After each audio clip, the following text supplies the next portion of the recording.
আসসালামু আলাইকুম। গত ২ দিন আগে হচ্ছে আমাদের ফার্মি মুরগির শেডে হচ্ছে অ্যাটাক করছিল কিসে আমরা কিছুই জানি না। তো সেজন্য হচ্ছে আজকে মূলত আমরা চলে এসেছি আমাদের ফার্মি মুরগির শেডের যে নিচের অংশটা আছে, তো ওইখানে হচ্ছে আমরা সুন্দর করে আজকে একটু আটকায় দেওয়ার চেষ্টা করব। তো ২ দিন আগে হচ্ছে যে আক্রমণটা আমাদের এখানে হইছিল। তো এখন আমরা দেখতে পাচ্ছিলাম যে মুরগির বেশ কিছু অংশ হচ্ছে এখানে ছিঁড়ে পড়ে আছে আরকি, যেটা দেখে আমি খুবই হতাশ একদমই। যে কি পরিমাণ হচ্ছে কষ্ট পেয়ে আমাদের মুরগিগুলা মারা গেছে। মানে যখন অ্যাটাকটা করছে তো ওরা তো কিছু হিসেব কিতাব করে অ্যাটাকটা করে নাই। মানে পাটা নিচের দিকে পাইছে, একবারে টাইনে ছিঁড়ে ফেলাই দিছে। আর আজকে হচ্ছে আমরা এই নেটটা দেওয়ার মেইন উদ্দেশ্য হইতেছে যে এই নেটগুলো প্রচুর পরিমাণে শক্ত হয় আরকি। আমাদের অঞ্চলে এই নেটটাকে বলা হচ্ছে মূলত জাইলা নেট। আর এই নেটটা হচ্ছে আমাদের গরুর খামারে হচ্ছে কিছুদিন আগে হচ্ছে আমাদের যে মশারিটা ছিল সেই মশারিটা হচ্ছে ছিঁড়ে আমরা এখানে দিয়ে দিতেছি। যেহেতু মশারিটার বয়স অনেক বেশি, যার কারণ হচ্ছে বিভিন্ন জায়গা ছিঁড়ে যাওয়ার কারণে মশারিটা আমাদের একদম বাদ। যার কারণ হচ্ছে আমি চিন্তা করলাম যে আমাদের অল্প কিছু সংখ্যক সময়ের মধ্যেই হচ্ছে আমাদের এখানে জায়গাটা আটকাইতে হবে। যেহেতু আজকে বেলাটা একদম শেষ পর্যায়ে চলে আসছে, এখন হচ্ছে একবারে বিকাল সময়। এই মুহূর্তে যদি হচ্ছে আমি এখানে বেলাটা না দিই তাহলে হচ্ছে দেখা গেছে আজকে রাতে বড় একটা অঘটন ঘটতেই পারে আর কি। যেহেতু হচ্ছে একবারে এখানে চলে আসছে আমাদের মুরগিগুলা খাওয়ার জন্য, ওদের তো লোভটা 100% হয়ে গেছে। এখন প্রতিদিনই দেখা গেছে যে ওরা এখানে আসবে, মুরগিগুলা ধরার চেষ্টা করবে এবং দেখা গেছে যে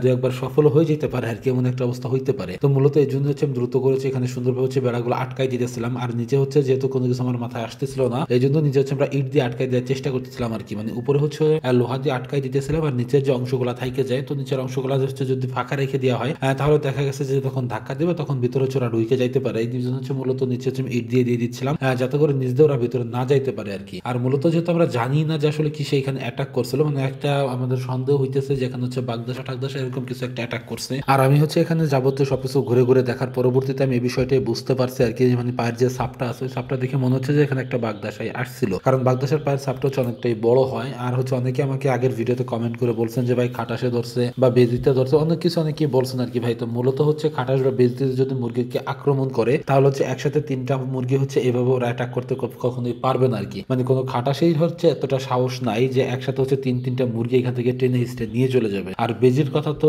নাই বললাম আর কি, বেজিতে হয়তো দেখা গেছে যে একটা মুরগি খাইতে পারে, কিন্তু একসাথে 3টা মুরগি কখনো আসলে এভাবে পসিবল না। কারণ মুরগির গায়ে প্রচুর পরিমাণে শক্তি, আর যে জিনিসটা নিচে এসেছে টাইনে নিয়ে গেছে ওর গায়ে তো ওর থেকে 3 গুণ বেশি শক্তি হওয়ার প্রয়োজন ছিল আর কি। আর এমন একটা অবস্থা আমি আগেই দেখাইছি যে আমাদের মুরগির হচ্ছে একটা করে পা একদমই নাই, মানে পাটা এমন ভাবে হচ্ছে টাইনে ছিঁড়ে নিয়ে গেছে, মানে প্রচুর পরিমাণে প্রেশার ক্রিয়েট করে হচ্ছে পাগুলা ছিঁড়া হয়েছে।